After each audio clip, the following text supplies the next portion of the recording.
Bonjour à tous et bonjour à toutes, bienvenue dans Il y a de la joie dans tes oreilles, le podcast et la chaîne YouTube. Je suis Orlane Dupont et aujourd'hui j'ai l'immense joie d'accueillir Laurence Luyetané. Bonjour Laurence. Bonjour Orlane, bonjour à tout le monde. Merci infiniment d'avoir accepté cette invitation. Alors Laurence, vous êtes thérapeute psychocorporelle, coach et écrivain. Oui, C'est bien ça. Alors, vous avez plein de cordes à votre arc et aujourd'hui, on va parler des différentes cordes que vous avez. Alors, où est-ce que vous êtes situé? J'aime bien demander aux gens où est-ce qu'ils sont je suis en Touraine. en Touraine. Bon, et bien très bien. Et le soleil, alors j'allais dire, non, c'est pas la douceur angevine. La Touraine, c'est quoi? Comment on pourrait exprimer la Touraine, la qualification de la Touraine? Alors, on dit que, bah, bon, voilà, il y a tous les châteaux qui sont en Touraine. Alors, je n'habite pas de château, non, ça serait trop, pour faire le ménage, ça serait trop important. Voilà, non, mais trêve de plaisanterie, voilà, c'est la vallée des rois. Mhm. Alors, on dit que c'est là qu'il y a le français le plus correct. Je ne sais pas. Moi non plus, connaissant un petit peu la Touraine, je suis un peu étonnée. Ben non, mais parce qu'à l'origine, c'était le cœur donc des, je ne veux pas dire des savants, mais de ceux qui parlaient, qui étaient censés avoir l'instruction. Donc, bon, je ne sais pas. Mais on parle de la douceur tourangelle, non, ça c'est sûr. On parle aussi de la douceur tourangelle et de la beauté quand même des paysages et de cette Loire et de ce Cher qui traverse le département et la région et qui donne voilà, des couleurs, comment dire, des couleurs, voilà, des paysages assez exceptionnels et qui sont, avec le reflet de l'eau, c'est toujours très, très beau, hein. Il y a quelque chose quand même effectivement de Moi, magnifique. j'adore Mm. Chenonceau. Bon, je suis Oui. pas tourangelle, hein, voilà, je suis d'adoption. Moi, je suis plutôt du sud, mais alors Chenonceau, j'adore ce château. Sur l'eau, enfin, les reflets, c'est beau. Chenonceau, après il y a plein de châteaux, il y a tellement de châteaux qui sont beaux que je pense que moi j'ai un petit faible plutôt pour celui de Rigny-Hussé. Voilà, le petit château de Rigny-Hussé qui est très mignon et qui est très chouchou. Voilà, Ouais, ouais. j'aime beaucoup. Voilà, Chenonceau, c'est quand même le faste. C'est là où il y a le cabinet c'est Catherine de Médicis. Et voilà, il y a une énergie dedans. Moi, j'ai un rêve, c'est un jour de pouvoir écrire dans ce cabinet. Voilà. Et proposer des ateliers d'écriture au château de Chenonceau, ça peut peut-être. J'aimerais bien, j'aimerais bien. Alors, on va revenir sur le cœur de notre sujet, sur la spiritualité, sur votre, j'allais dire, sur votre parcours. Et finalement, en préparant, on a parlé de beaucoup de choses toutes les deux, hein, merci encore. Et finalement, de commencer peut-être par le fil conducteur de ce que vous êtes aujourd'hui, peut-être que c'est l'écriture. Euh, Et, alors, c'est l'écriture, mais je crois qu'au au tout départ, c'était la spiritualité. alors, ça veut dire quoi pour vous, spiritualité? Ah, alors ça. Donc, en fait, moi, au tout départ, bon, voilà, j'avais des perceptions d'autres niveaux tout enfant. Et ensuite, à 11 ans, j'ai commencé le judo. Donc, il y avait un moment que je préférais, c'était à la fin du cours, lorsque j'étais à genoux, pour nous calmer, bon, on était un cours d'enfant, on devait écouter la respiration. Et on était devant ce grand gong dans le dojo face au portrait, je ne me rappelle plus, enfin, donc, du maître de judo, d'arts martiaux. Et en fait, c'était le moment que je préférais. Et je ne savais pas que c'était Zazen. Et ensuite, lorsque j'étais étudiante, c'est là que j'ai commencé le yoga. Alors déjà, dans ce dojo, je savais qu'il y avait des cours de yoga. Et j'avais demandé à en faire, donc j'avais 11 ans. Bon, ma mère n'a pas voulu, elle ne savait pas ce que c'était. Mais moi, il y avait un mystère, il y avait quelque chose, enfin, je pense sûrement d'une très très vieille mémoire. Et donc, j'ai commencé ensuite, lorsque j'étais étudiante, donc j'avais 17 ans, à l'université. Donc, si vous voulez, c'est là que pour moi, tout a commencé avec le yoga qui ensuite m'a mené à aller me questionner au niveau psychothérapie. Voilà. Alors, je reviens sur votre spiritualité. C'est quoi, alors, même si vous m'avez dit tout a commencé, j'étais enfant, vous aviez des perceptions, mais c'est quoi pour vous le monde spirituel, justement? C'est quoi? C'est des perceptions particulières, c'est voir des choses, c'est ressentir des présences. Voilà. Dites-nous un tout petit peu Alors, comment ça se ressent dans oui, votre corps alors et non, comment pour ça se moi, passe. ça, ce sont des, des façons dont parfois ça peut venir à nous, mais pour moi, aujourd'hui, la spiritualité, c'est d'abord, pour moi, c'est l'ouverture du cœur et c'est le sens de la vie. C'est inclure ce côté matériel et ce qui est beaucoup plus grand. Parce que le problème, c'est qu'on dissocie le côté matériel de la spiritualité. Donc, ce qui fait que quand on dit, pour moi, qu'est-ce que la spiritualité, c'est encore être dissocié. Pour moi, il n'y a pas de différence. Les deux s'imbriquent. C'est une façon d'être, une façon de voir la vie et qui passe par l'ouverture du cœur. Et après, des fois, on est peut-être plus sur l'aspect, on va dire, concret, matériel, visible, ou sur l'aspect plus invisible qui peut recouvrir donc différentes voies, différentes portes. Et alors cette ouverture du cœur dont vous parlez, qui est, j'allais dire une évidence, mais c'est important de le rappeler. Elle s'ouvre, comment il s'ouvre justement ce cœur chez vous? Comment ça se manifeste justement? Et le travail que vous avez fait depuis ces longues années pour ressentir cette ouverture du cœur. Parce que effectivement, je dis c'est évident, mais entre c'est évident et puis en même temps le vivre, le ressentir, il y a de longues années. De longues années. Donc, comment vous pouvez oui, nous partager justement cette ouverture du cœur? Alors, moi déjà, je pense qu'au départ, j'étais une enfant très sensible. Voilà, je ressentais beaucoup de choses pour deux raisons. D'abord, puisque j'ai ces capacités médiumniques, mais aussi parce que je vivais dans un milieu violent, donc voilà, il y avait ça.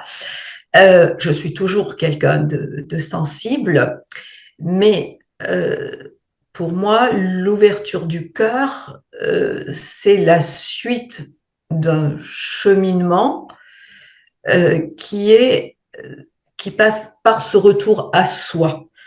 Parce qu'on ne peut pas être, à mon sens, dans l'ouverture du cœur au niveau le vivre dans notre vie et donc en l'occurrence par rapport aux autres, si on n'a pas fait ce chemin de retour vers soi qui englobe tous les aspects de notre être. Voilà, donc c'est avant tout la connaissance de soi qui fait qu'on peut s'ouvrir à l'autre.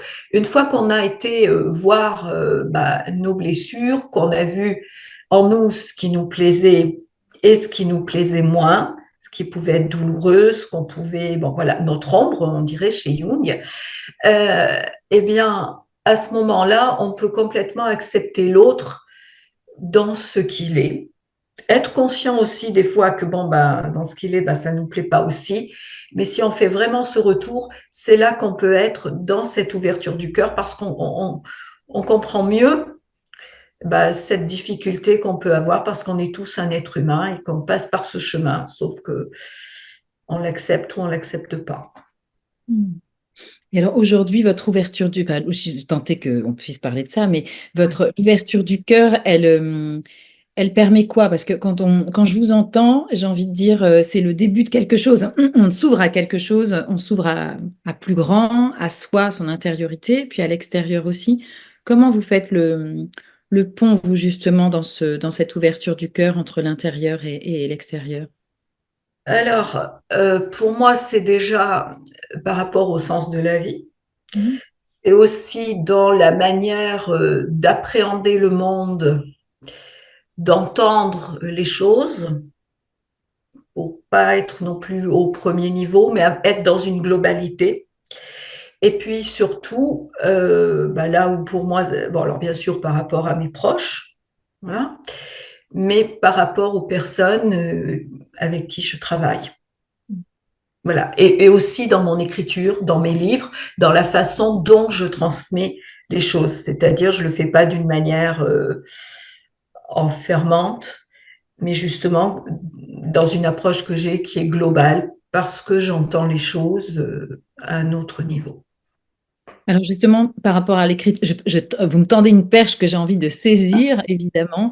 Par rapport à l'écriture, parce que moi je suis une passionnée quand même d'écriture aussi, par rapport à l'écriture, comment votre pratique, cette ouverture du cœur et ce que vous entendez, c'est quoi comment ça se passe, comment ça se manifeste encore une fois chez vous, comment ça se réalise entre ce que vous percevez et puis l'ouverture du cœur et cette main qui écrit. Est-ce que vous êtes dans une écriture automatique? Est-ce que vous êtes dans une écriture semi-automatique, un petit peu automatique, un petit peu structurée? Comment vous vous organisez? Alors, c'est moi qui vais vous poser une question. Qu'est-ce que vous appelez l'écriture automatique?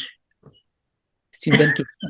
Alors, pour moi, l'écriture automatique, dans ce que j'en ai perçu, ça va être, je prends une feuille, un crayon et je fais une petite méditation et je canalise, j'allais dire, et je laisse je laisse écrire ce qu'il doit écrire.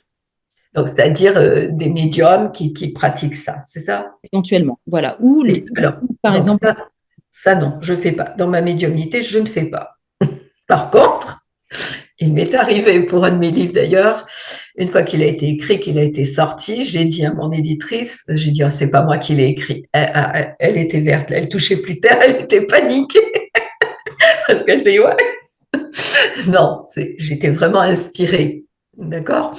Mais par rapport donc à l'écriture, donc à votre question, euh, comment dire, je vais dire, non, j'écris pas en automatique, donc ça c'est pas. Si vous voulez, pour moi, il y a un lien entre mon métier au niveau en tant que Jungienne, en tant que thérapeute ou que coach, et l'écriture, mais en même temps, l'écriture a nourri ma pratique. Parce que si vous voulez, en fait, l'écriture, c'est quelque chose qui a toujours été présent. Comme j'avais dit une fois, j'écrivais avant de savoir écrire. Et c'est vrai. J'étais pas encore à la maternelle. J'avais pris le livre d'une grande. J'étais incapable, bien sûr, de lire. Mais voilà, je faisais, vous savez, les trucs de mouche, là. Bien sûr, je ne pouvais pas lire après, personne ne le pouvait, mais j'avais fait du grand art, j'écrivais. Vous voyez, il y avait quelque chose avec pour moi, il y a un sens de grimoire, voilà. Donc, le jour où je suis rentrée à l'école primaire et où j'ai appris à écrire, alors là, pour moi, c'était la porte de la liberté. Je me rappelle, on mettait l'encre violette, on ajoutait l'eau, voilà, on écrivait à la plume. Donc, pour moi, c'était vraiment un rituel, c'était quelque chose vraiment de sacré. Ça a été difficile pour moi l'orthographe. J'ai mis longtemps avant qu'il y ait un déclic, mais le jour où il y a eu le déclic, voilà, ça a été génial.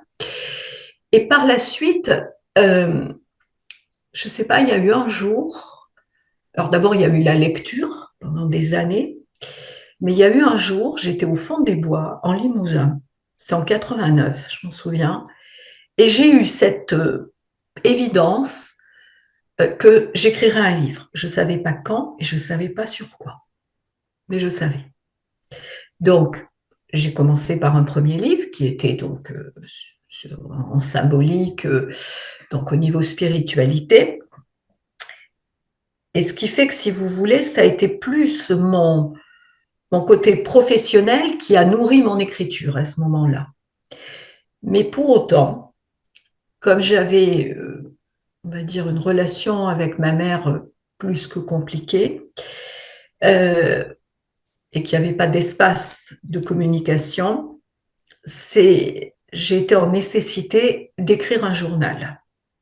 Pour la première fois de ma vie, parce que ado, je ne pouvais pas avoir de journal du fait que tout était fouillé, enfin, c'était pas possible. Donc, j'ai commencé, adulte, à écrire un journal. En fait, j'ai commencé, voilà, pour écrire des choses par rapport à ma mère et tout. Et ce travail du journal a nourri des prises de conscience, une connaissance de moi, a nourri aussi mon écriture, donc en tant qu'auteur dans les livres, voilà, m'a fait prendre conscience de choses dans mon métier, m'a permis d'avancer aussi dans mon propre travail psychothérapeutique pour aller plus loin, et puis a débouché aussi sur une écriture beaucoup plus littéraire, puisque de là sont nés d'autres ouvrages, d'autres formes d'écriture. Vous voyez? Donc pour moi, il y a euh, je vais dire, l'écriture pour moi, c'est l'antre qui me permet d'aller vers moi et ensuite où ça va nourrir mes différents aspects, si vous voulez, mes différentes portes d'entrée dans mon travail, de même que mon travail va me permettre cette réflexion. Vous voyez, donc vraiment, c'est un mouvement, mais c'est quelque chose pour moi euh, qui est charnel, qui me ramène au corps, parce que ça me ramène à la sensation. Donc, ce qui fait que, notamment, alors là, en littérature, si vous voulez, pour moi, enfin, je pense que tous les écrivains sont des médiums. D'accord? C'est parce que pour vraiment rentrer dans l'écriture, il faut être en rapport avec soi. Il faut être en contact avec soi, il faut être en contact avec nos tripes. Et certainement, voilà, lâcher là-haut, donc il y a quelque chose qui est là, même si on ne s'en rend pas compte. Ensuite, quand je vais travailler plus sur des livres pratiques, aujourd'hui, mon processus, je l'ai quand même beaucoup plus clairement identifié. Et puis bon, il a évolué dans le temps. Hein. C'est qu'effectivement, il y a un état d'intériorité, de réceptivité qui fait que j'ai une inspiration. D'abord, quand j'écris, c'est qu'est-ce que je veux transmettre au lecteur. Je ne fais pas un livre pour faire un livre. C'est avant tout le lecteur. C'est pour ça que je vais rarement faire plusieurs livres sur le même sujet, parce que je ne veux pas que ça soit des copier-coller. Voilà, j'ai le respect de mes lecteurs, de mes éditeurs aussi. Donc, si vous voulez, c'est où j'ai quelque chose à dire, parce que je sais que, voilà, là je sais que je suis porteuse d'un livre, entre guillemets, en développement personnel, ça travaille en moi. C'est pas toujours très confortable, ça travaille, je prends des notes, mais le jour où je vais y aller, tac, vous voyez? Mais je suis pas pour autant en écriture automatique. Je suis inspirée, je suis reliée à ce que je dois transmettre par l'écriture. Je ne sais pas si ça vous répond. Oui, oui, complètement. Alors, ce qui m'intéresse, c'est quand même de revenir sur cette relation au corps hein, de l'écrivain. Vous dites tous les écrivains sont des médiums. Alors, on va peut-être redéfinir pour vous ce qu'est la médiumité. Et en même temps, ça m'intéresse vraiment de plonger avec vous quelques instants dans ce processus de corps et comment, voilà, ce qui se passe dans votre corps justement quand vous écrivez, parce que vous me dites ça fait bouger les tripes, mais concrètement, il se passe quoi en fait en vous quand vous êtes dans ce processus d'écriture? Alors, donc, vous m'avez dit d'abord voir qu'est-ce que médium. Oui, oui. Alors, médium, dans son sens le plus strict, c'est le lien entre le visible, le concret, et l'invisible. L'invisible pouvant se manifester, voilà, on peut voir des défunts, on peut avoir la clairvoyance, la clairaudience, voilà, et c'est vrai que c'est dommage, c'est un petit peu cantonné à ça. Bon, ça, moi, c'est une partie que j'ai, mais c'est pas de celle-ci dont j'ai parlé avec écriture. C'est au niveau écriture, si vous voulez, on est en lien avec cet invisible qui peut être une idée, qui peut être, voilà, et on va avoir cette inspiration. Voilà. Donc, je vais dire, en termes d'écriture, ça se manifeste par l'inspiration. Mais pour moi, un écrivain est nécessairement relié avec quelque chose d'autre pour qu'il ait cette inspiration. Vous voyez? Sinon, on va apprendre à écrire, à faire ça. Voilà, ça se fait beaucoup, ça en temps d'étape. Bon, voilà, j'ai rien contre, mais c'est pas mon truc. Et on se prive de quelque chose parce qu'on ne sait pas ce dont on est porteur. Parce que pour moi, c'est une rencontre entre un autre espace et en soi le plus profond. Vous voyez? Et on ne sait pas, sur un plan purement d'écriture, alors là je parle en littérature par exemple, on a une idée, et on va peut-être se dire, bah tiens, je veux faire un roman. Sauf que c'est peut-être pas un roman qui va sortir, c'est peut-être une nouvelle. C'est pas du tout la même forme d'écriture. Ça peut être un conte, c'est pas la même forme d'écriture. Vous voyez? Et c'est la rencontre de ces deux espaces d'où va germer le travail. Mmh, mmh. Donc, c'est laisser émerger finalement ce qui doit émerger sans forcément avoir une intention particulière, technique en tout cas, Voilà, sur. c'est être à l'écoute. Hmm. Être à l'écoute.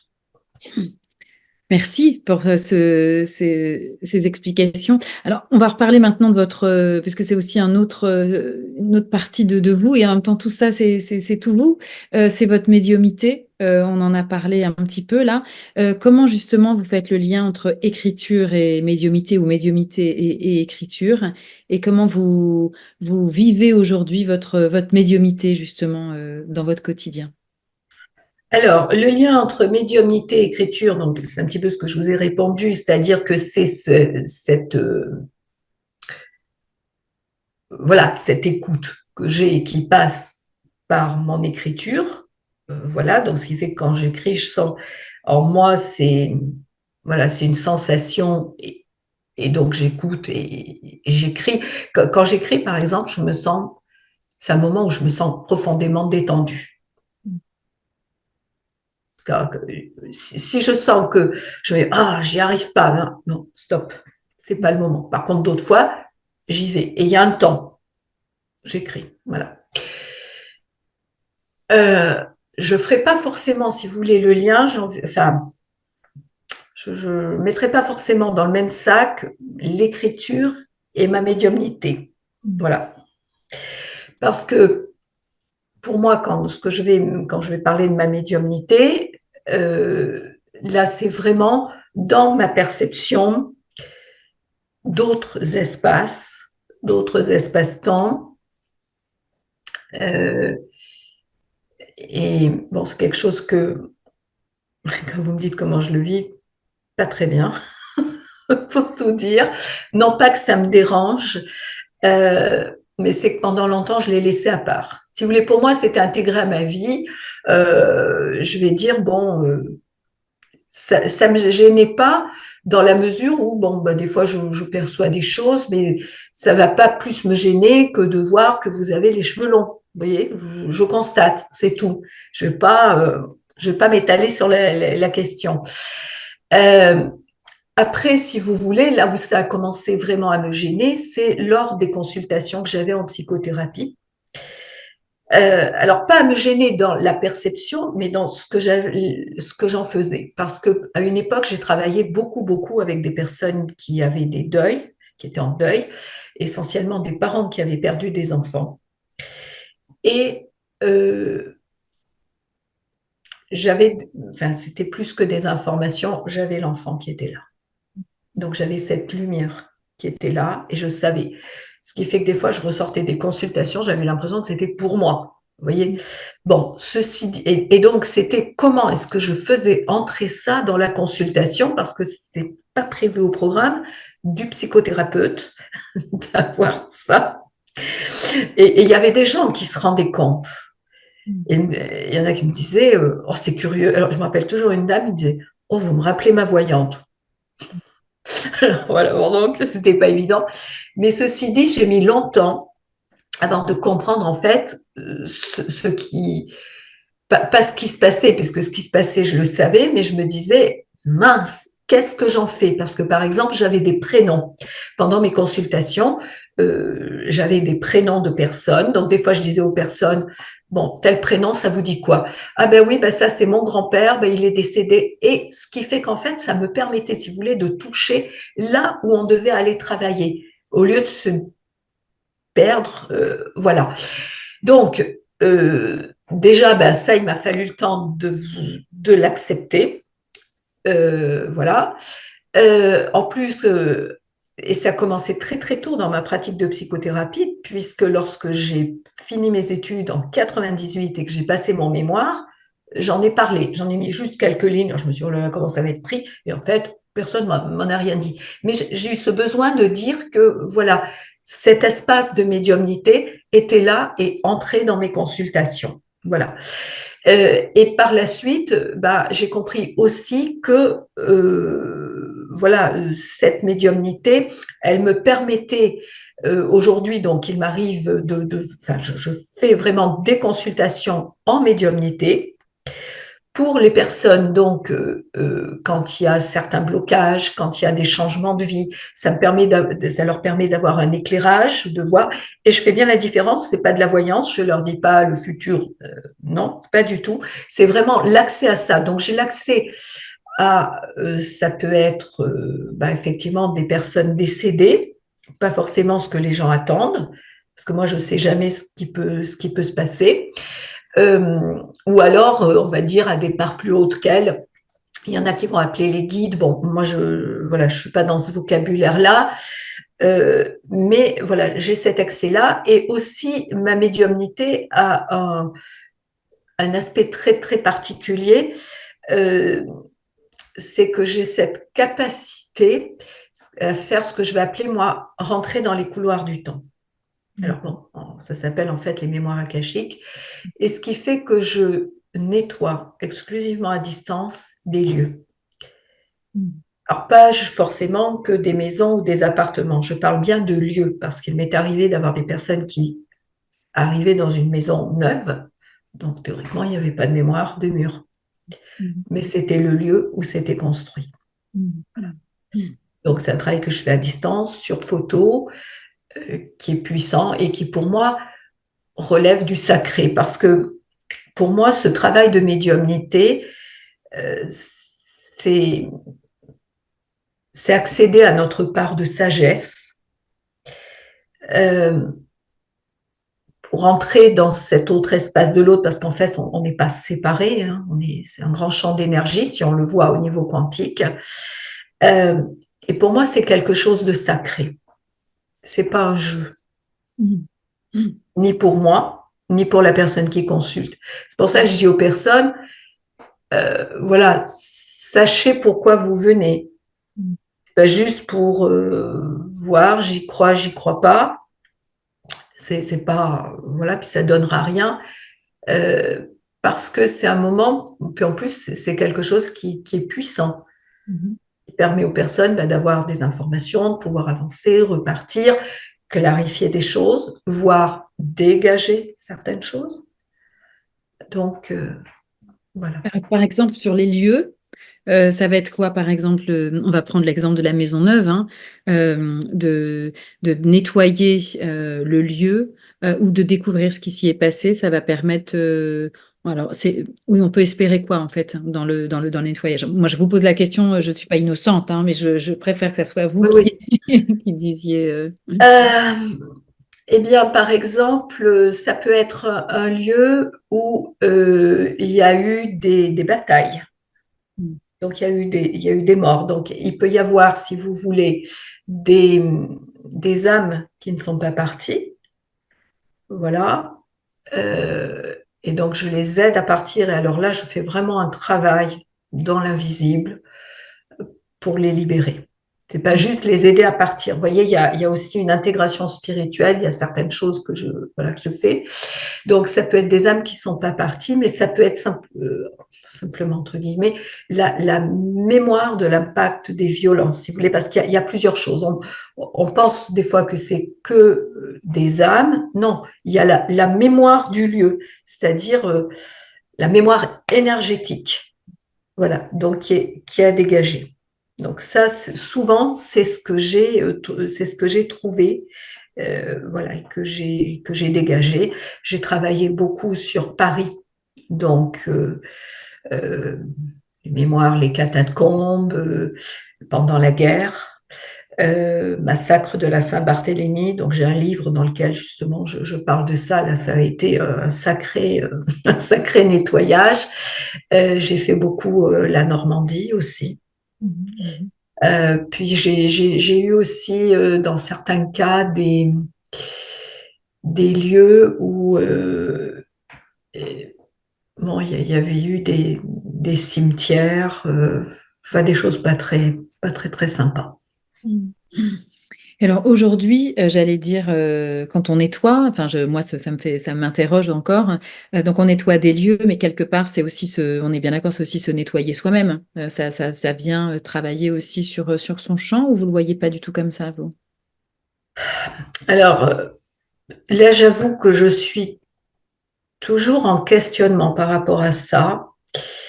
Euh, Parce que oui, j'ai eu des personnes qui, suite à un nettoyage, euh, ont vu des choses changer dans leur famille. Des familles où il y avait des tensions, ils étaient toujours à s'asticoter, enfin tout ça.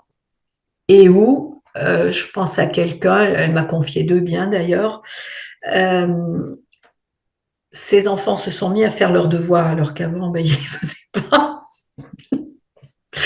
Et la communication avec son mari a totalement changé. Mm. Voilà.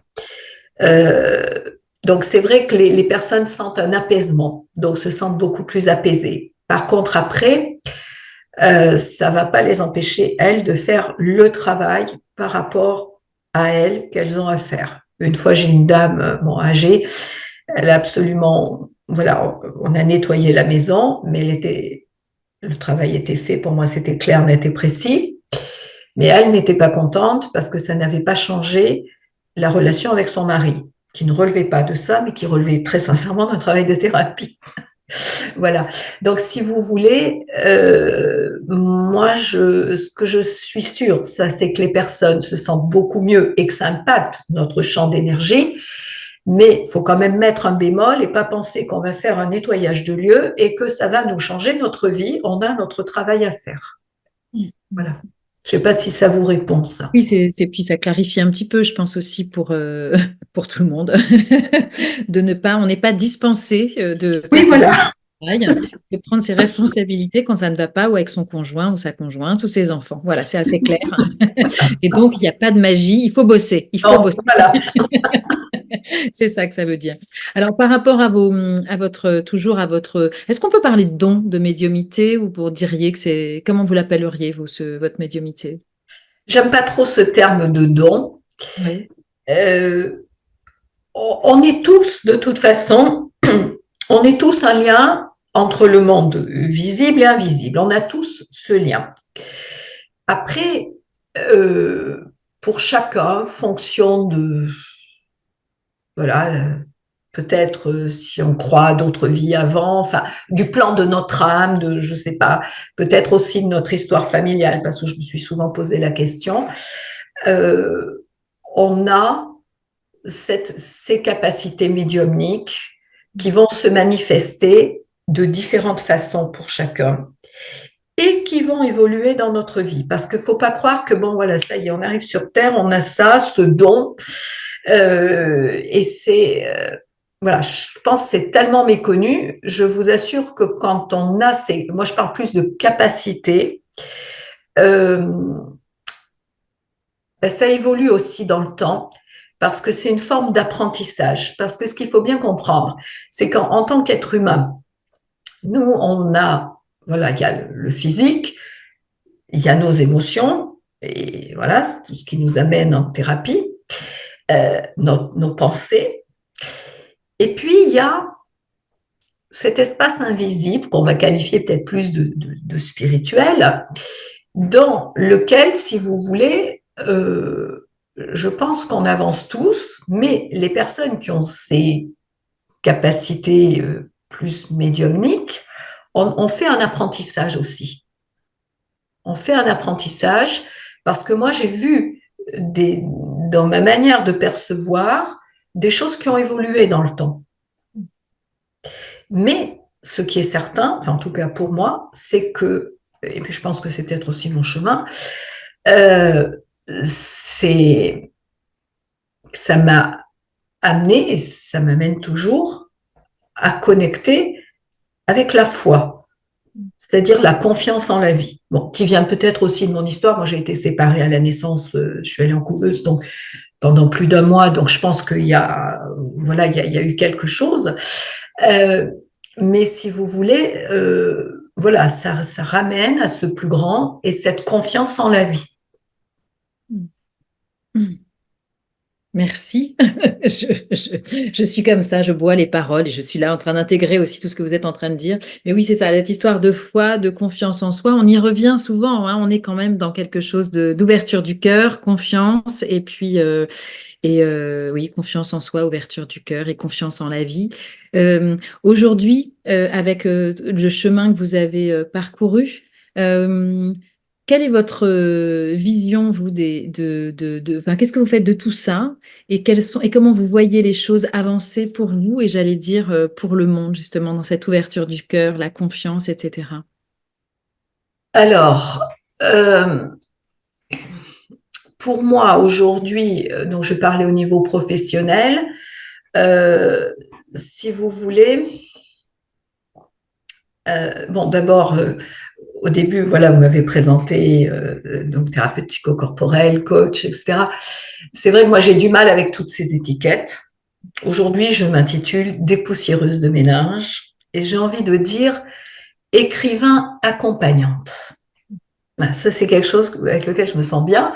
Bon, certes, j'ai tout mon background de Jungienne, voilà, mais je vais dire aujourd'hui, j'ai plusieurs portes d'entrée. Donc, je ne fais plus de psychothérapie comme j'ai pu faire pendant plus de 20 ans, ça c'est clair.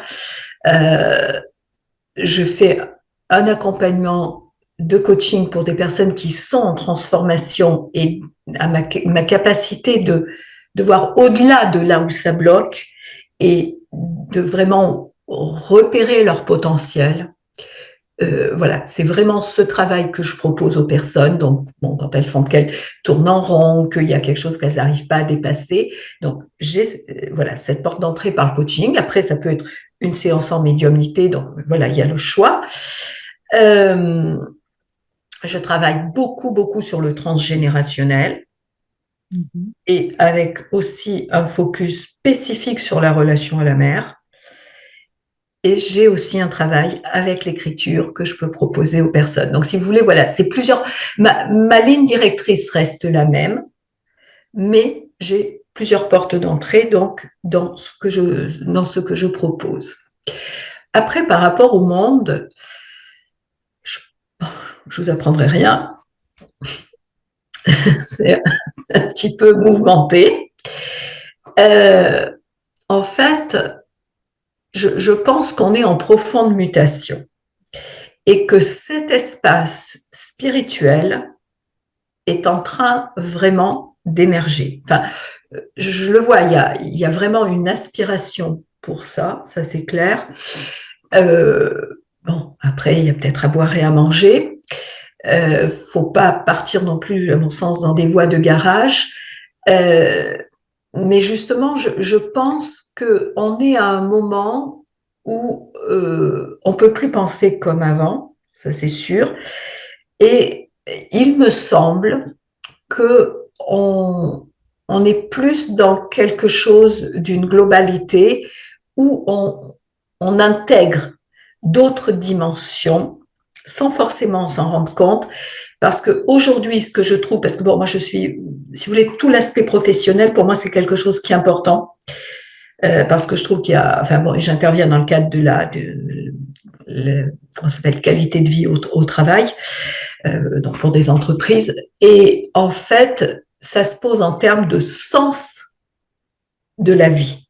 Aujourd'hui, il y a plein de personnes, et ça c'est depuis le Covid, qui quittent l'entreprise pour faire autre chose. Donc il y en a qui se questionnent, qu'est-ce que je veux faire, etc. Donc pour moi, je crois qu'aujourd'hui, c'est ça qui émerge. Vous voyez, de même qu'il me semble que pour les jeunes, il y a d'autres voies professionnelles qui s'ouvrent et qu'on ne sait pas encore d'ailleurs. Mais il y a, vous voyez, moi, ce que je perçois, c'est des prémices de ça. On est dans la phase, si vous voulez, qu'on va appeler de crise. Qu'est-ce que c'est qu'une crise? C'est on quitte quelque chose, mais on ne sait pas encore là où on va. Voilà.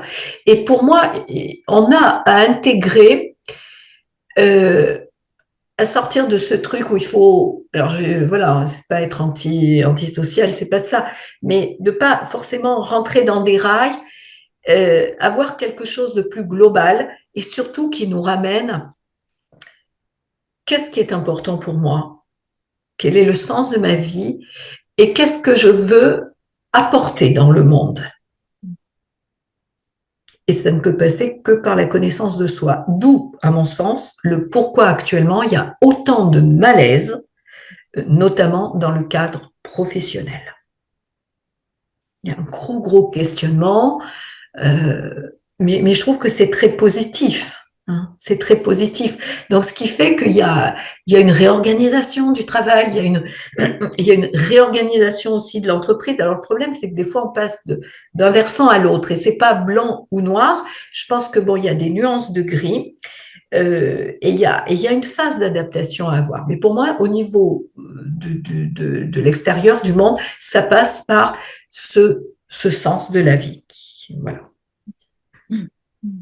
Mais je valide complètement. Je pense que ça fait partie des... Et dans le monde de l'entreprise particulièrement, je crois, redonner ou donner du sens à sa vie professionnelle. Et ça va de toute façon être en miroir avec avec sa vie personnelle. Et puis je crois aussi peut-être plus d'authenticité entre ce qu'on est, entre le partage des valeurs aussi. Je crois que aujourd'hui, en tout cas, moi, c'est dans ma réflexion du jour d'avoir la sensation que les gens ont des valeurs tout à fait saines et tout à fait et des belles valeurs, et que parfois le monde de l'entreprise les emmène à être en tout cas, à faire des choses dont on ne partage pas complètement les valeurs, et quand ça dépasse l'entendement, à un moment donné, c'est là où le sens de la vie professionnelle échappe, et les gens effectivement ne se dissocient pas, mais en tout cas sont presque. Il y a des fois, je pense qu'il y a presque une espèce de dissociation d'être quelqu'un d'autre au travail et quelqu'un chez soi, en fait. Hein, oui, d'où les burn-out, hein, de toute façon, ça c'est clair.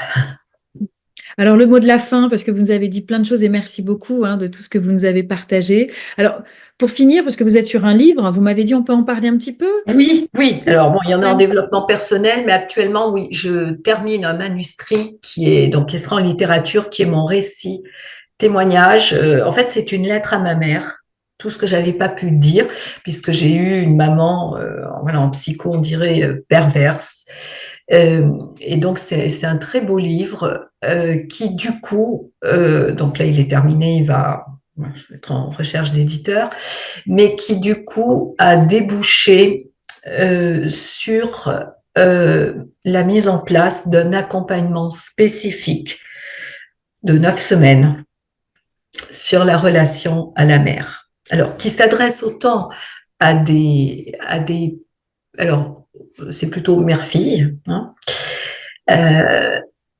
qui s'adresse autant à des femmes qui ont pu avoir une relation difficile avec leur maman que celles qui, des fois, ont déjà fait un travail, mais veulent aller le visiter différemment, puisque j'amène une dynamique transgénérationnelle, notamment au niveau des femmes. Qu'est-ce qui se transmet? Puisque, bon, moi, ce livre, je l'ai commencé en 2008. Et bon, il y a eu quelques années d'interruption et là, il vient d'être fini. Donc, si vous voulez, c'est un livre qui a pris beaucoup de temps, qui a traversé beaucoup de méandres et qui m'a amené vraiment, on voit ce parcours, la souffrance au début, et puisque ça a été après le décès de ma mère, et où on voit tout ce chemin et le questionnement que je pose, puisqu'il a même amené à un autre livre que je suis en train de terminer, qui est à ce moment-là une fiction, où on voit tout ce travail de réconciliation, de réparation, voilà, c'est-à-dire qu'aujourd'hui, j'explique, je dis oui, elle faisait partie des personnes dites perverses, mais c'est une étiquette, parce que derrière, il y a bien d'autres choses au niveau des femmes, dans la lignée familiale, mais au niveau, je pense, sociétal. Donc, si vous voulez, je m'inscris dans ce travail et c'est génial parce que ça a vraiment débouché sur ce type d'accompagnement, parce que souvent, quand on travaille la relation à la mère en psychothérapie, c'est très long, hein, ça prend des années, ça se fait en pointillé, tandis que là, si vous voulez, c'est un focus. Je dis pas que ça va tout résoudre, hein, ça serait trop beau. Mais en tout cas, ça permet d'avoir beaucoup de clarté, de pouvoir prendre du recul, de comprendre des choses et de commencer vraiment un chemin de pacification ou d'approfondir des choses. Et même mon rêve, je le dis,